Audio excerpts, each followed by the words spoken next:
నమస్తే.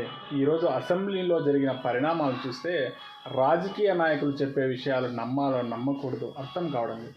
ఎందుకంటే మాజీ ముఖ్యమంత్రులు చెప్పే విషయాల్లోనే తేడాలు అబద్ధాలుగా కనిపిస్తున్నాయి. ఈరోజు అసెంబ్లీలో చంద్రబాబు నాయుడు గారు గత ప్రభుత్వంలో 9,76,000 కోట్ల రూపాయలు అప్పులు చేశారని చంద్రబాబు నాయుడు గారు అంటే, లేదు మేము చేసింది 7 లక్షల రూపాయల అప్పులని వైఎస్ జగన్మోహన్ రెడ్డి గారు అంటున్నారు. ఏంటి అసలు ఎవరు నమ్మాలి? ముఖ్యమంత్రి ఒకవైపు, మాజీ ముఖ్యమంత్రి ఒకవైపు.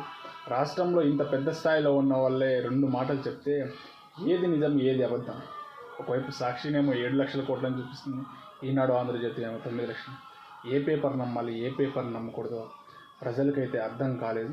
కాకపోతే మా రాష్ట్రంలో దరిద్రం ఏంటంటే టీడీపీ మిగతా పార్టీలో ఉన్న వాళ్ళంతా ఈనాడు ఆంధ్రజ్యోతిని చూస్తారు.